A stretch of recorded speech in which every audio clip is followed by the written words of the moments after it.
ಕಳಸ ಪ್ರತಿಷ್ಠಾಪನೆ ಮಾಡುವಂಥದ್ದು ಅಂತ ಬಂದಾಗ ಸಾಕಷ್ಟು ಜನ ಮನೆಯಲ್ಲಿ ಕೂಡ ಒಂದು ಕಳಶವನ್ನ ಇಟ್ಟಿರ್ತಾರೆ. ಸಾಮಾನ್ಯವಾಗಿ ಹಾಲ್ನಲ್ಲಿ ಲಕ್ಷ್ಮಿಯನ್ನ, ವಿಶೇಷವಾಗಿ ಲಕ್ಷ್ಮಿ ಕಳಶ ಅಂತ ಬೇರೆಯನ್ನ ಇಡ್ತಾರೆ. ಸೊ ಹಾಗೆ ಎರಡು ಕಳಶಗಳನ್ನ ಇಡಬಾರದು ಅಂತ ಒಂದಷ್ಟು ಜನಕ್ಕೆ ಗೊಂದಲ, ಇಡಬಹುದಾ ಅನ್ನೋದು ಇನ್ನೊಂದಷ್ಟು ಜನಕ್ಕೆ ಅನುಮಾನಗಳಿದೆ. ಇದ್ರ ಬಗ್ಗೆ ಏನು ಹೇಳ್ತೀರಿ? ಖಂಡಿತ. ಇನ್ನೊಂದು, ಪೂಜೆ ಅಂದರೆ ಒಂದೇ. ಕೆಲವೊಬ್ರು ಏಕ ಕಳಶ, ಒಂದೇ ಕಳಶ ಇಡಬೇಕು. ಲಕ್ಷ್ಮಿ ನಮಗೆ ಗಜಲಕ್ಷ್ಮಿ ಅಂತ, ಯಾವ ಥರ ಲಕ್ಷ್ಮಿ ಇಟ್ಟು ಪೂಜೆ ಮಾಡಬೇಕು ಅಂತ ಒಂದು ಪ್ರಶ್ನೆ ಇರುತ್ತೆ. ನೀವು ಹೇಳಿದಾಗ ಯಾವ ರೀತಿಯಲ್ಲಿ ಒಂದು ಕಳಶ ಇಟ್ಟು ನಾವು ಪೂಜೆ ಮಾಡಬೇಕು, ಅದಕ್ಕೆ ಅಷ್ಟಲಕ್ಷ್ಮಿ ಇರಬೇಕಾ ಆ ಚೆಂಬಿಗೆ, ಅಥವಾ ಖಾಲಿ ಚೆಂಬಿರಬೇಕಾ, ಅಥವಾ ಅದು ಬೆಳ್ಳಿದಿರಬೇಕಾ, ಯಾವುದು ಶ್ರೇಷ್ಠ ಅನ್ನುವಂಥದ್ದು ಮನಸ್ಸಿಗೆ ಬರುತ್ತೆ. ಕಳಶ ಅನ್ನುವಂಥದ್ದು ಒಂದು ಕುಂಭ ಅಂತ ನಾವು ಹೇಳ್ತೀವಿ. ಆ ಕುಂಭ ಅಂದರೆ ಏನು ಅಂದರೆ ನಮ್ಮ ದೇಹ ಅಂತ ಹೇಳ್ತೀವಿ. ಕುಂಭ ಅಂದರೆ ಒಂದು ಬಿಂದಿಗೆ. ಆ ಕುಂಭದಲ್ಲಿ ಏನಿರುತ್ತೆ ಅಂತ ಜಗತ್ತಿಗೆ ಗೊತ್ತಿಲ್ಲ. ಹೌದಾ? ಏನಾದರೂ ಇರ್ಬೋದು. ಏನಿರ್ಬೋದು? ಏನ್ ಬೇಕಾದರೂ ಇರ್ಬೋದು. ಹಾಲಿರ್ಬೋದು, ಮೊಸರು ಇರ್ಬೋದು, ನೀರಿರ್ಬೋದು, ಅರ್ಶಿನ ಇರ್ಬೋದು, ಕುಂಕುಮ ಇರ್ಬೋದು. ನಾವು ನಿಧಿ ನಿಕ್ಷೇಪವನ್ನು ಅದರಲ್ಲಿ ಇಟ್ಟು ಮುಚ್ಚಿಡ್ಬೋದು. ಹೌದಾ? ಭೂಮಿಲಿ ನೋಡಿ, ಹಳೆ ಕಾಲದಲ್ಲಿ ನನಗೆ ನಿಧಿ ಸಿಕ್ತು ಅಂತ ಹೇಳ್ತಾರೆ. ಅದು ಹೇಗಿರುತ್ತೆ? ಕುಂಭ ಪ್ರಕಾರವಾಗಿರುತ್ತೆ. ಹಾಗೆ ಮನುಷ್ಯನ ದೇಹ ಕುಂಭವನ್ನು ನಾವು ಇಡಬೇಕಾದ್ರೆ ಒಂದೇ ಕಳಶವನ್ನು ಇಟ್ಟಬೇಕು.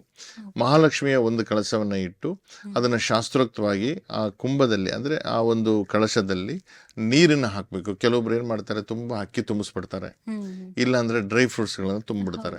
ಯಾಕೆ ಡ್ರೈ ಫ್ರೂಟ್ಸ್ ತುಂಬ್ತಾರೆ, ಯಾಕೆ ಅದು ಅಕ್ಕಿ ತುಂಬ್ತಾರೆ, ಅದರಲ್ಲಿ ಏನು ತುಂಬಬೇಕಾಗಿ ಬರುತ್ತೆ ಅನ್ನೋದು ಕೆಲವು ಪ್ರಶ್ನೆ ಇರುತ್ತೆ.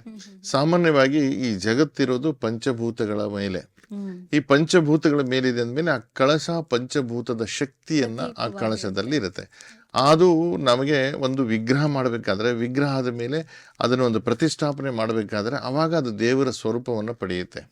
ಹಾಗೆ ಒಂದು ಕಳಶನೂ ಸಹ ನಾವು ಅದನ್ನು ಪ್ರತಿಷ್ಠಾಪನೆ ಮಾಡಬೇಕಾದ್ರೆ ಆ ಲಕ್ಷ್ಮಿಯ ಸ್ವರೂಪವನ್ನು, ಆ ಕಳಶವನ್ನು ಪಡೆಯುತ್ತೆ. ಅದರಲ್ಲಿ ನಾವು ದೇಹ ಅಂದರೆ ಕುಂಭ ಆಗಿರುತ್ತೆ, ನೀರು ಅಂದರೆ ಅದರಲ್ಲಿರುವಂತಹ ರಕ್ತವಾಗುತ್ತೆ. ಅದಕ್ಕೆ ದಾರವನ್ನು ಸುತ್ತಿದೆ ಅಂತ ಆದರೆ ಅದು ದೇಹದ ನರಗಳಾಗುತ್ತೆ. ಹಾಗೆ ಒಂದು ತೆಂಗಿನಕಾಯಿ ಅದರ ಮೇಲೆ ಇಟ್ಟಿದ್ದೀವಿ ಅಂತ ಹೇಳಿದ್ರೆ ಅದು ಶಿರವಾಗುತ್ತೆ. ಹಾಗೆ ಆ ತೆಂಗಿನಕಾಯಿಯಲ್ಲಿ ಒಂದು ಹೋಲ್ ಇರುತ್ತೆ, ನೋಡಿದ್ರೆ ಮುಕ್ಕಣ್ಣ ಅಂತ ಹೇಳ್ತೀವಿ, 3 ಕಣ್ಣುಗಳು ಇರುತ್ತೆ. ಹಾಗೆ ಭೂತತ್ವ, ಅಗ್ನಿತತ್ವ, ವಾಯುತತ್ವ, ಜಲತತ್ವ ಅಂತ ನಾವೇನು ಹೇಳ್ತೀವಿ. ಜೊತೆಯಲ್ಲಿ ಆಕಾಶ ತತ್ವ ಇರೋದಕ್ಕೆ ಆ ತೆಂಗಿನಕಾಯಿ ಮೇಲ್ಗಡೆನೆ ಇಡ್ತಕ್ಕಂಥದ್ದು. ಇಷ್ಟೆಲ್ಲ ಮಾಹಿತಿಯನ್ನ ತಿಳ್ಕೊಂಡಿದ್ದಾಗಿದೆ. ಕಳಶ ಅಂತ ಹೇಳಿದ್ರೆ ಅದು ಪಂಚಭೂತದ ಪ್ರತೀಕ ಆಗಿರುತ್ತೆ. ಅಲ್ಲಿ ನಾವು ಧಾನ್ಯ ಮತ್ತೆ ನೀರು ಎಲ್ಲವನ್ನು ಕೂಡ ಒಂದು ವಿಧಿಯಾಗಿ ಬಳಸಬೇಕು ಅಂತ ಹೇಳಿದ್ರು. ಜೊತೆಗೆ ಕಳಶ ಅಂತ ಬಂದಾಗ ತುಂಬಾ ಜನಕ್ಕೆ ಅನುಮಾನಗಳು, ಗೊಂದಲಗಳಿರುತ್ತೆ. ಏನು ಅಂತ ಹೇಳಿದ್ರೆ, ಗುರುಗಳು ಹೇಳಿದ ಹಾಗೆ ಬೆಳ್ಳಿ ಕಳಶವನ್ನು ಇಡೋದು ಶ್ರೇಷ್ಠನಾ, ಹೊನ್ನಿನ ಕಳಶದಲ್ಲಿ ಲಕ್ಷ್ಮಿ ಇರ್ತಾಳೆ ಅಂತ ಹೇಳ್ತಾರೆ. ಚಿನ್ನದ ಕಳಶವನ್ನೇ ಇಡಬೇಕಾ, ಅಥವಾ ತಾಮ್ರ ಶ್ರೇಷ್ಠನಾ, ಅಥವಾ ಏನೂ ಇಲ್ಲ, ಅನುಕೂಲ ಇಷ್ಟೇ ಇದೆ, ಸ್ಟೀಲ್ ಅಲ್ಲಿ ನಾವು ಒಂದು ಸ್ಟೀಲಿನ ಕಳಶವನ್ನ ಇಟ್ಟು ಪೂಜೆ ಮಾಡ್ತಾ ಇದ್ದೀವಿ, ಹಿತ್ತಾಳೆ ಕಳಶವನ್ನ ಇಟ್ಟು ಪೂಜೆ ಮಾಡ್ತಾ ಇದ್ದೀವಿ ಅನ್ನುವಂಥ ಗೊಂದಲ ತುಂಬಾ ಜನಕ್ಕೆ ಇರುತ್ತೆ. ಸೊ ಯಾವ ಕಳಶ ಶ್ರೇಷ್ಠ, ಯಾವುದು ಬಳಸೋದಕ್ಕೆ ತುಂಬಾ ಉತ್ತಮವಾದಂಥದ್ದು, ಯಾವುದನ್ನ ಬಳಸಲೇಬಾರದು, ಇದನ್ನು ಕೂಡ ತಿಳ್ಕೊಳ್ಳೋಣ. ಹೇಳಿ ಗುರುಗಳೇ. ಖಂಡಿತ. ಇಲ್ಲಿ ಒಂದು ಪ್ರಶ್ನೆ ಏನು ಬರುತ್ತೆ ಅಂದರೆ, ಕುಂಭ ಕಳಶ ಅಂತ ನಾವೇನು ಹೇಳ್ತೀವಿ, ಅದರಲ್ಲಿ ಈ ಕಾಪರ್ ಒಂದು ಮಾಡಬಾರ್ದು. ಅಂದರೆ ಈ ತಾಮ್ರದ ಚೆಂಬನ್ನು ಇಡಬಾರ್ದು. ಬೇರೆ ಸ್ಟೀಲ್ ಚೆಂಬನ್ನು ಇಡಬಹುದು, ಬೆಳ್ಳಿದು ಇಡಬಹುದು, ಬಂಗಾರದು ಇಡಬಹುದು, ಹಿತ್ತಾಳೆ ಚೆಂಬು ಸಹ ಇಡಬಹುದು, ಹಿತ್ತಾಳೆ ಕುಂಭನೂ ಸಹ ಇಡಬಹುದು. ಈ ತಾಮ್ರದ ಮಾತ್ರ ಇಡಬಾರದು. ತಾಮ್ರ ಮೀನ್ಸ್ ಅದೇನಾಗುತ್ತೆ ಅಂದರೆ ಕುಜ ಈಜೆ ಶುಕ್ರನಿಗೂ ಕುಜನಿಗೂ ಆಗಲ್ಲ, ಅಂದರೆ ಅಲ್ಲಿ ಸಮಸ್ಯೆಗಳನ್ನು ಉದ್ಭವ ಆಗುತ್ತೆ. ಅದು ಕಾಪರ್ ಭೂತತ್ವಕ್ಕೆ ಸಂಬಂಧಪಟ್ಟಿರ್ತಕ್ಕಂಥದ್ದು. ಹಾಗಾಗಿ ಸಾಮಾನ್ಯವಾಗಿ ನಾವು ಈ ತಾಮ್ರ ಚೆಂಬನ್ನು ಪೂಜೆಗೆ ಇಟ್ಕೊಂಡಿರ್ತಾರೆ, ಅದನ್ನೇ ಇಟ್ಬಿಡ್ತಾರೆ. ಅದು ಆ ಪದ್ಧತಿಯನ್ನು ಮಾಡಬಾರ್ದು. ಸಾಮಾನ್ಯವಾಗಿ ನಮಗೆ ಎಷ್ಟು ಬೇಕೋ ಸ್ಟೀಲ್ದೇ ಮಾಡ್ಬೋದು, ಅಥವಾ ಬ್ರಾಸ್ ಅಂದರೆ ಹಿತ್ತಾಳೆದು ಮಾಡಬಹುದು, ಬೆಳ್ಳಿದು ಇಡಬಹುದು. ಅವ್ರ ಶಕ್ತಿ ಇತ್ತು ಅಂದರೆ ಬಂಗಾರದು ಇಟ್ಟು ಪೂಜೆ ಮಾಡಬಹುದು. ಅಂದ್ರೆ ಮನೆಯಲ್ಲಿ ಯಾವ್ದಾದ್ರು ತಾಮ್ರವನ್ನ ಬಳಸ್ತಾ ಇದ್ರೆ ಆ ಕಳಶ ಅದಕ್ಕೇನು ಅಡ್ಡಿ ಬರುವುದಿಲ್ವಾ? ಅದೇನು ತೊಂದರೆ ಇಲ್ಲ, ಖಂಡಿತ ಅದನ್ನು ಮಾಡಬಾರ್ದು. ಅದು ಬೇರೆ ದಿವಸಗಳಲ್ಲಿ ಕೂಡ ತಾಮ್ರದ ಕಳಶವನ್ನ ಬಳಸಬಾರ್ದು? ಇಲ್ಲ, ಬೇರೆ ದಿವಸಗಳಲ್ಲಿ ನೀವು ತಾಮ್ರದಲ್ಲಿ ಇಡಬಹುದು. ತಾಮ್ರದ ಕಳಶ ಬೇರೆ ದಿವಸಗಳಲ್ಲಿ ಇಡಬಹುದು. ಅದು ಶಾಸ್ತ್ರೋಕ್ತವಾಗ. ವರಮಹಾಲಕ್ಷ್ಮಿಗೆ ವರಮಹಾಲಕ್ಷ್ಮಿ, ಲಕ್ಷ್ಮಿ ಅಂದ್ರೇ ಸೌಂದರ್ಯ, ಲಕ್ಷ್ಮಿ ಅಂದ್ರೇ ಸುಂದರ, ಲಕ್ಷ್ಮಿ ಅಂದ್ರೇ ಅದು ಸಂಪತ್ತಿನ ದೇವತೆ, ಹಣದ ದೇವತೆ. ಆಯ್ತಾ? ಹೇಗೆ ಅಧಿಕಾರ ದೇವತೆ ಇರುತ್ತೆ, ಹಾಗೆ ಹಣದ ದೇವತೆ. ಆ ದೇವಿಗೆ ಸೌಂದರ್ಯವನ್ನು ಭರಿತವಾಗಿರುವಂತಹ ಆ ಒಂದು ಕುಂಭಕಳಶವನ್ನು ನಾವು ಎಷ್ಟು ಅದ್ಧೂರಿಯಾಗಿ ತಮ್ಮಲ್ಲಿರುವಂಥ ಅಲಂಕಾರಕ್ಕೆ ಸಂಬಂಧಪಟ್ಟಿರ್ತಕ್ಕಂಥ ವಸ್ತುಗಳನ್ನು ಇಟ್ಕೊಂಡು ಪೂಜೆ ಮಾಡಿದ್ರೆ ಅವ್ರಿಗೂ ಖುಷಿ, ಆ ದೇವಿಗೂ ಖುಷಿ, ಬೇಗ ಆಶೀರ್ವಾದ ಮಾಡ್ತಾಳೆ. ಖಂಡಿತ ನೀವು ಹೇಳ್ದಾಗೆ ಲಕ್ಷ್ಮಿ ಮತ್ತೆ ನಾರಾಯಣ ಇಬ್ಬರು ಕೂಡ ಅಲಂಕಾರ ಪ್ರಿಯರು ಅನ್ನೋದು ನಮ್ಗೆಲ್ರಿಗೂ ಗೊತ್ತಿದೆ. ಹಾಗೆ ನಮ್ಮ ಹೆಣ್ಮಕ್ಳು ಕೂಡ ದಿನದಿಂದ ದಿನಕ್ಕೆ ದೇವಿಯನ್ನ ಕೂರಿಸಿ ಅಲಂಕಾರ ಮಾಡ್ತಾ ಇರೋದಕ್ಕಿಂತ ಎಳ್ಳೆ ಇಲ್ಲದಂತೆ ಆಗಿ ಹೋಗಿದೆ. ಅಂದ್ರೆ ರೆಡಿಮೇಡ್ ಆಗಿ ಒಂದು ಬೊಂಬೆಯ ಆಕಾರದಲ್ಲಿ ಕೂಡ ಸಿಗೋಕೆ ಶುರು ಆಗ್ಬಿಟ್ಟಿದೆ. ಈಗೆಲ್ಲ ಮಾರ್ಕೆಟಲ್ಲಿ ಬಂದಿದೆ.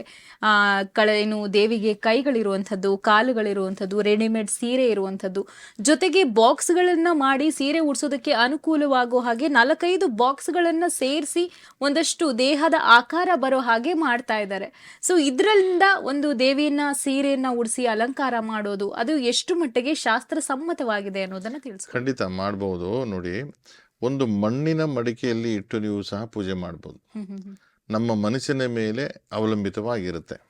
ಯಾಕಂದರೆ ಅದು ಸೌಂದರ್ಯ ಲಕ್ಷ್ಮಿ, ವೈಭೋಗ ಲಕ್ಷ್ಮಿ. ವೈಭೋಗ ಅಂದರೆ ಅದಕ್ಕೆಲ್ಲವೂ ಇರುವಂಥದ್ದು. ವೈಭೋಗ ಅಂದ್ರೆ ನಾವು ಅದ್ದೂರಿ ಅಂತ ಹೇಳ್ತೀವಲ್ಲ, ಹಾಗೆ ಆ ದೇವಿಗೆ ಎಷ್ಟು ಅಲಂಕಾರ ಮಾಡ್ತೀರಾ.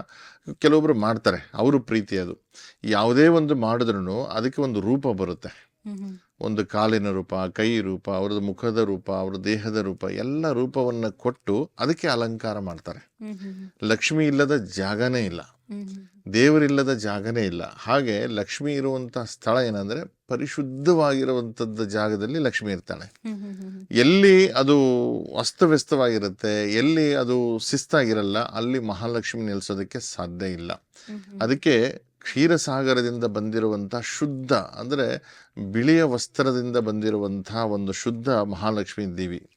ಆ ದೇವಿಯ ರೂಪ ನೋಡಲಿಕ್ಕೆ ಈ ಜಗತ್ತಿನಲ್ಲಿ ಅಂತಹ ಸೌಂದರ್ಯ ಅಂತ ಹೇಳ್ತೀವಿ ನಾವು. ಹಾಗಾಗಿ ಅವರು ಎಷ್ಟು ಶುದ್ಧವಾಗಿ ಮಾಡ್ತಾರೆ. ಅವರು ಆ ಮಾಡುವಂಥ ಅಲಂಕಾರದಲ್ಲಿ ಈ ಕೆಲವೊಬ್ಬರು ಮಾಡ್ತಾರೆ, ಈ ಹತ್ತಿಯಿಂದ ಮಾಡುವಂಥ ಗೊಂಬೆ, ಮರದಿಂದ ಮಾಡುವಂತಹ ಗೊಂಬೆ, ಅಥವಾ ಆ ಕಳಸಕ್ಕೆ ಒಂದು ಕಡ್ಡಿಯನ್ನು ಕಟ್ಟಿ ಅದಕ್ಕೊಂದು ಕೈಗಳನ್ನು ಮಾಡಿ ಅದಕ್ಕೆ ಬಳೆ ಹಾಕಿ ಏನೇ ಮಾಡಿದ್ರು ಆ ಲಕ್ಷ್ಮಿ ರೂಪ ಅವ್ರು ನೋಡೋದಕ್ಕೆ ಸುಂದರವಾಗಿ ಕಾಣಿಸ್ಬೇಕಷ್ಟೆ. ಬಹಿರಂಗವಾಗಿ ಒಳಭಾಗದಲ್ಲಿ ಅದೇನಾದರೂ ಹಾಕಿರಲಿ, ಅದು ಶುದ್ಧವಾಗಿರುವಂಥ ವಸ್ತುಗಳನ್ನು ಹಾಕಿ ಮಾಡಿದ್ರೆ ಶ್ರೇಷ್ಠ, ಮತ್ತು ಅವ್ರಿಗೂ ಫಲ. ಅಂದರೆ ದೇಹದ ಒಳಗಡೆ ಬೇರೆ ಕಲ್ಮಶ ಇದ್ದುಕೊಂಡು ನಾವು ಬಹಿರಂಗವಾಗಿ ಬಟ್ಟೆ ಹಾಕ್ಕೊಂಡು ಇದ್ದರೆ ಅದು ಚೆನ್ನಾಗಿರಲ್ಲ. ಅಂದರೆ ಅಂತರಾತ್ಮನೂ ಶುದ್ಧಿ ಇರಬೇಕು, ಹೊರಭಾಗದಲ್ಲೂ ಶುದ್ಧಿ ಇರಬೇಕು. ಆವಾಗ ಅದು ನಮಗೆ ಬೇಗ ಫಲ ಸಿಗುತ್ತೆ.